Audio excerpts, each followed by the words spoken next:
dear one, and welcome to the Psychic Garden. We are doing a reading for you if you have Black Moon Lilith in Pisces. If you don't know where your Black Moon Lilith is, I will leave a link below, both in the comment section and in the description section, for you to follow and calculate your Black Moon Lilith. Then you can come back and listen to your reading depending on where you have your Black Moon Lilith in. So let's see.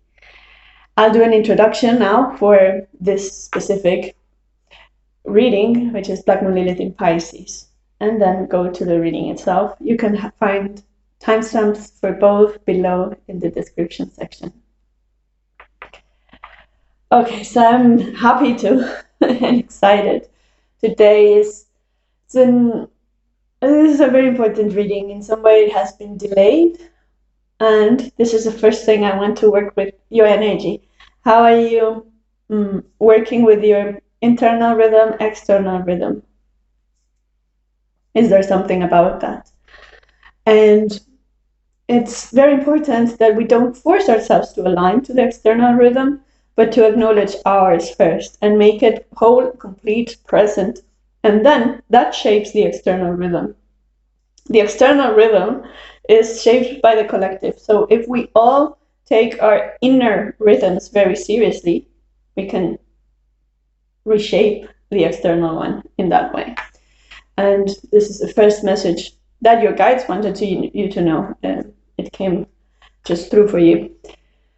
Another message, Black Moon Lilith in Pisces, how might it be affecting you? Let me see the energy and how it's present in your life today. Yes, it more or less has to do with this. How are you able to make sense between your inner and outer world? And can you validate your inner world with enough strength, but also assertiveness, so that you don't damage yourself or others in the way? Yeah, this is it. Very interesting. Let's see how you can speak for yourself, speak out, speak loud, speak honestly, truthfully, and in a way that it's constructive.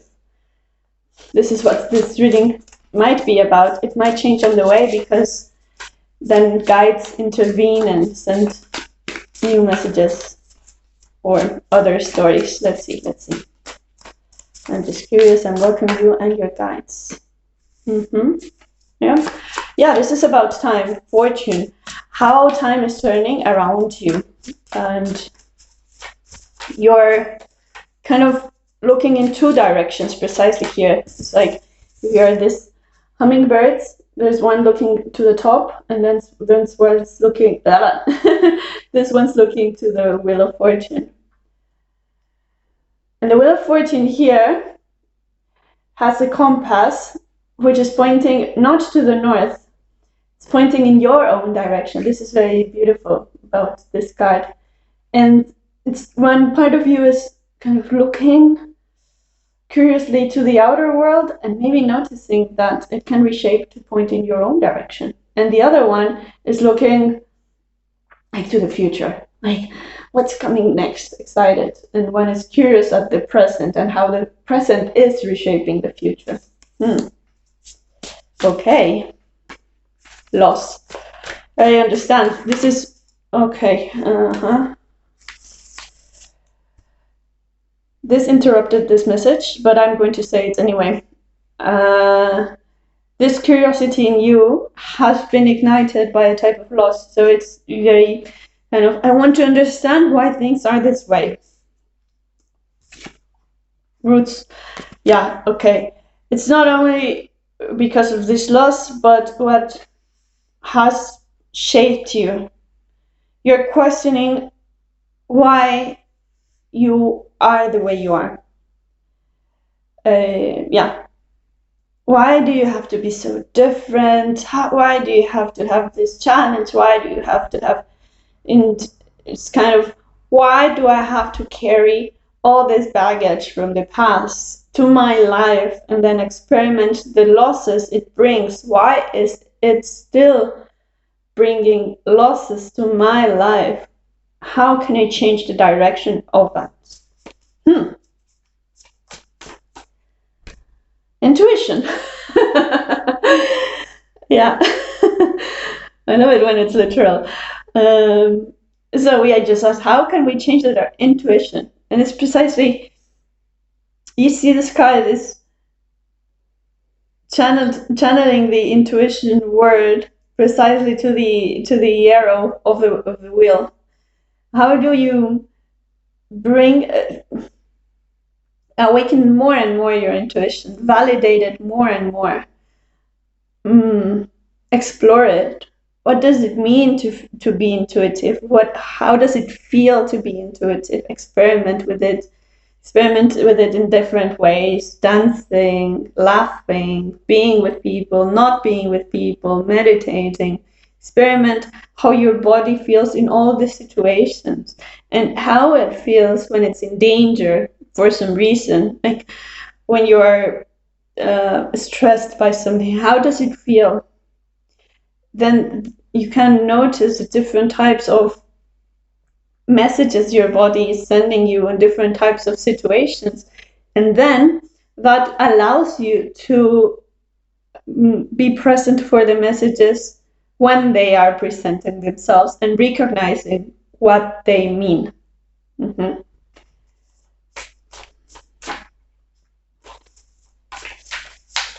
Yeah. It's like opening your internal ear and persistence. Okay. This card reminds me of the loss, the pain you might be going right now through or have been going for what feels too long, like in cycles. And in that way, you might have lost not hope, but also your connection to your body, to your messages, because you might have believed that you yourself put that in that situation, so you stopped trusting yourself and started trusting others. But it was this shift of trusting others, which is really causing trouble now. So the cards, your guides are calling you to come back to yourself, reconnect, and don't be afraid of not being able to instantly get it all right. This is a process that takes time, that takes effort, that takes discipline. But discipline doesn't mean have a routine and gray and follow it and have the tables in a classroom settled all parallel to each other. No, discipline means also, how do I bring creativity to my life? Be disciplined with your creativity, with your freedom. Be disciplined with your right for freedom. Yes, call for this and embrace it, and then fight for it in your own life, in your environment. Claim it. How can you? The only way to claim our freedom is to be consistent and to show up in the world and to show up for ourselves and to remind us that we are able to carry us through the challenges. And once and again, every day, and sometimes we are tired and we just need a rest, which doesn't mean to drop the towel. I don't know if it's like that in English, but it doesn't mean to just drop things and don't do anything. But sometimes we are tired and need a rest. Also trust the resting periods. Trust that it's important for your body to rest. Don't be too hard with yourself if you are resting. It's part of your discipline to allow times for rest. Okay?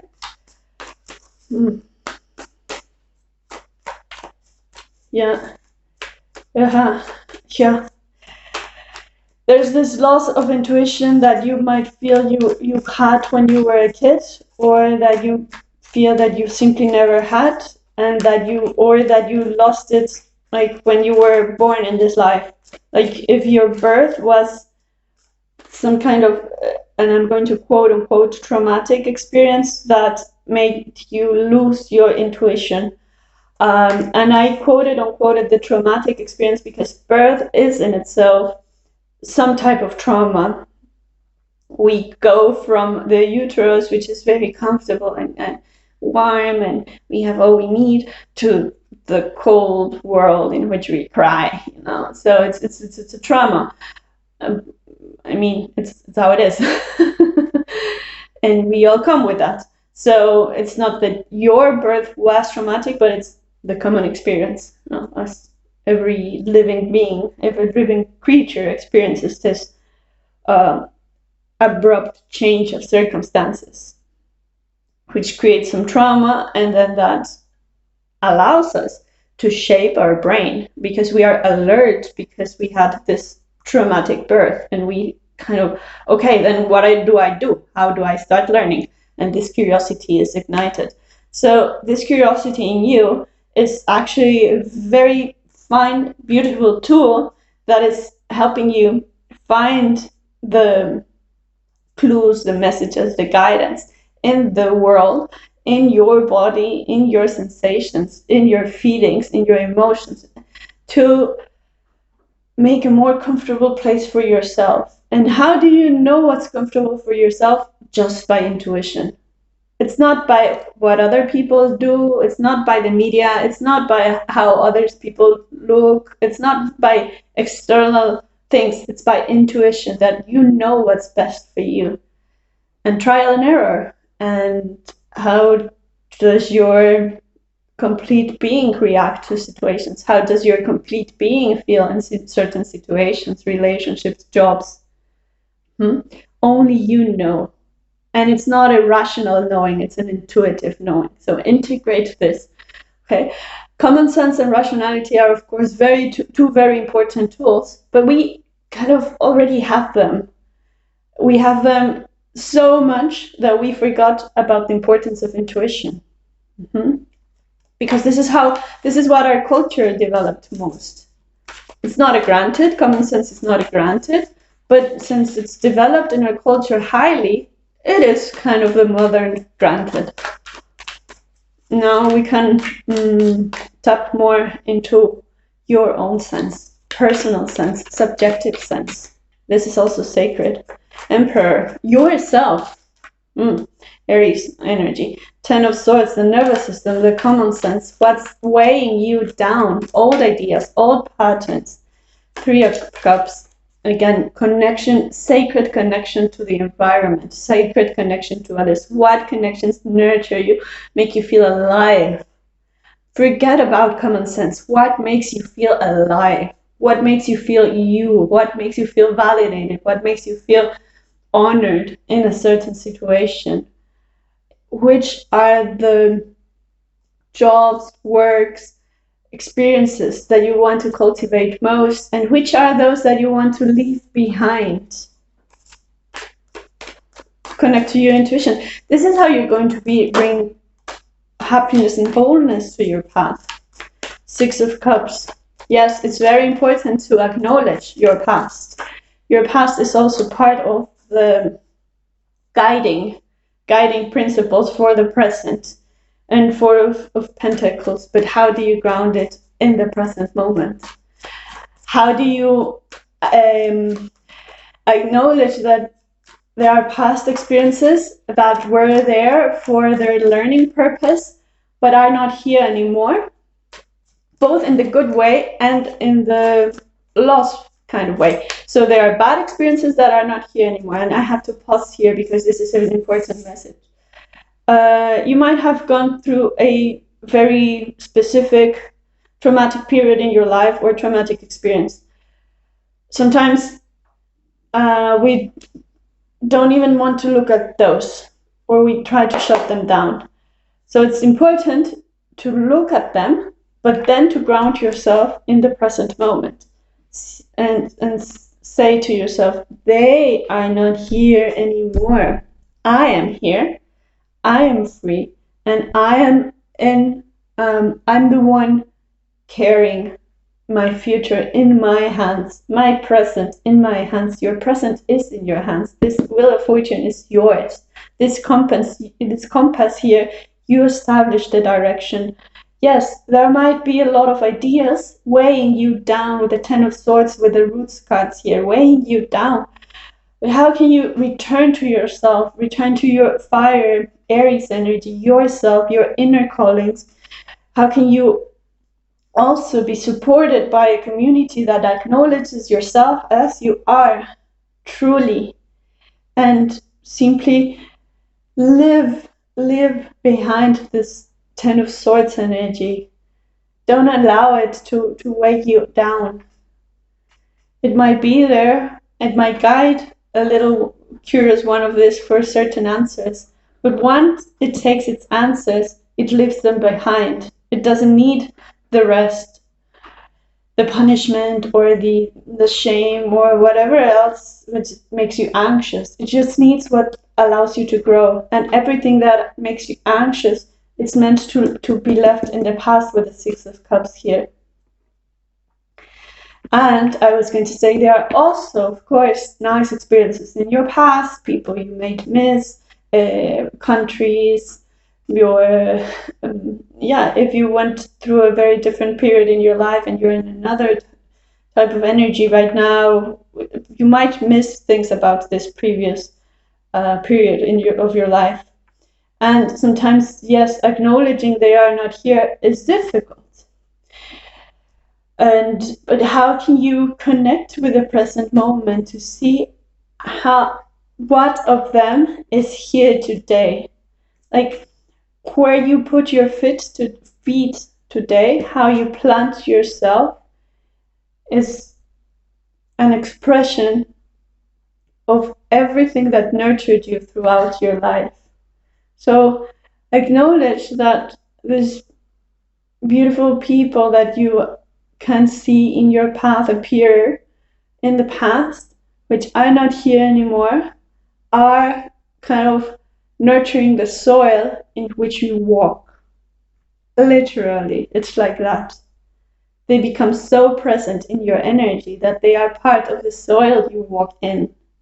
And you are connected with this soil through your feet. Okay, Four of Pentacles. Let me get one more card for you, dear one.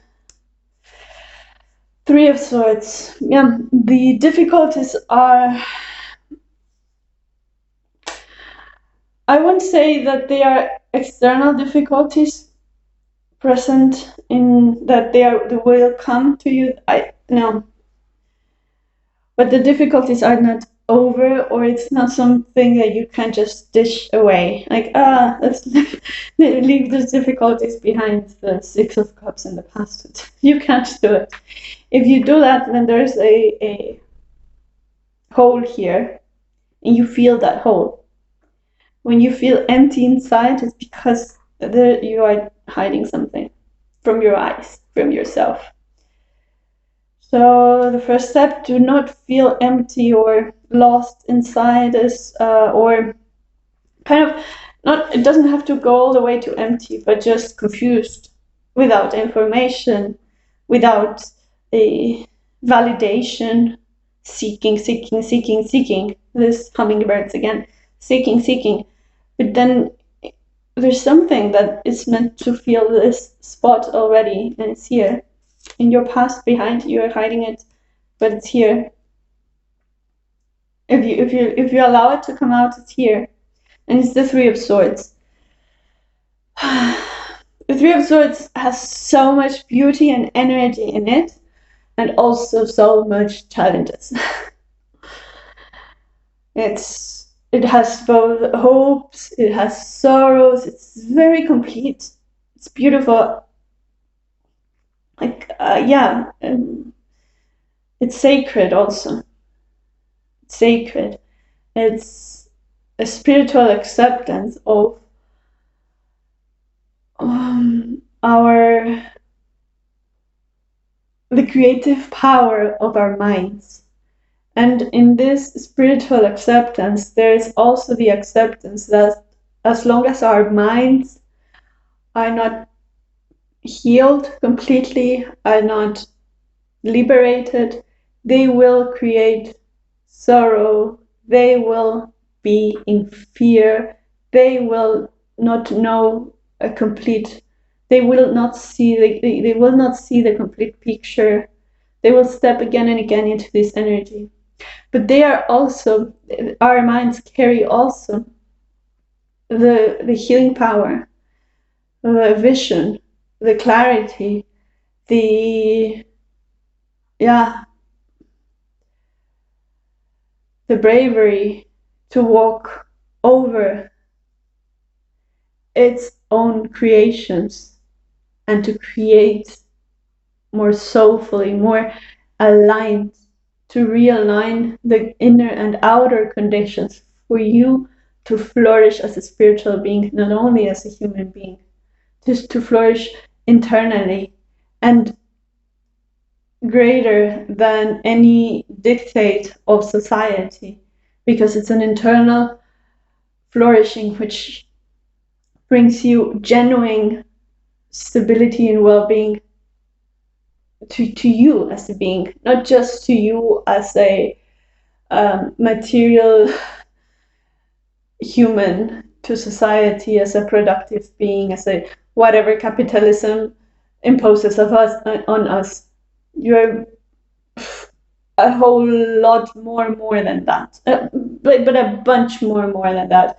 And if we only attend to the capitalistic producing being, we forget about our wholeness. So the Three of Swords is reminding us of all of that.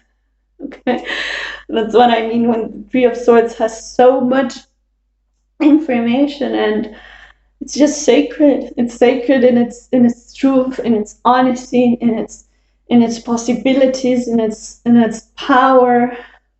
So I invite you actually to work with the Three of Swords in some way, to research it, to comment about it in this video. We can have a discussion around the Three of Swords, and if the community joins, we can all exchange what the Three of Swords means for us in our lives, and in that way bring more intuitive knowledge to our path altogether. Intuition is created, it's co-created also. It's not only you yourself with your body. Intuition is co-created because intuition feeds on the energies of the environment, and the energies of the environment are the intuitive responses of others, and it kind of creates a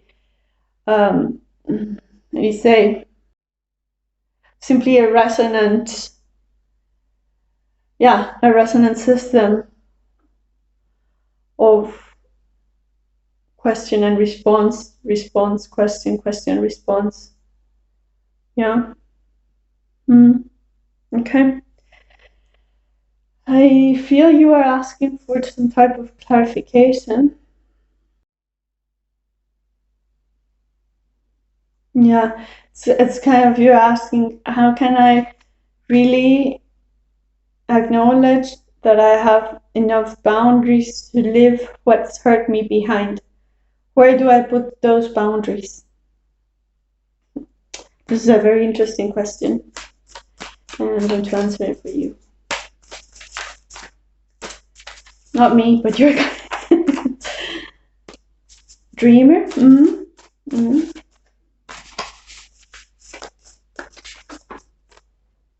And resilience. So it's your mind. It's your mind, your hope, your acknowledging that there is beauty meant for you in this world, receiving it, receiving the beauty that it's in your surroundings, taking in the sunset, taking in a beautiful scenery, allow yourself to take in those moments. And so it's not that you have to dream big that in the future you will be, and it's not like, yeah, there's hope, for better times. And this is very important. It's better times meaning more contentment, more joy, more connection, simply more satisfaction, more alignment with your purpose in life. This is hope for that. Yeah. This is better times are coming your way. It's good to dream about this, but also not just stay in the dreamer energy, like a hope forever. And because if you do this, then you kind of can get a bit tired and think, okay, I'm just hoping and hoping and hoping, and nothing ever shows up. What is showing up for yourself today? Acknowledge the things that are already there. And in this way, you can allow for this hope to really manifest, because you are acknowledging as they come the new things. It's not going to show up just everything in one big swoop. I don't know how to say that word. It's not going to show up like that. Okay? It's going to show up in little things. But if you're not paying attention, then you're not seeing them and you will lose hope. So resilience, don't lose hope. Don't lose hope, and put in also the hard work. It's not just dream about it, put in the hard work. And what does this mean for you? And it's not, I'm going to repeat again, it's not about aligning with other people's agenda or the cultural agenda. It's not about aligning that. Resilience is about your own capacity to go through difficult situations in your own creative way of doing things, what's aligned with yourself. Okay, beautiful. I wish you all the best, dear one. Like, share, subscribe, stay around, and yeah, again, all the best.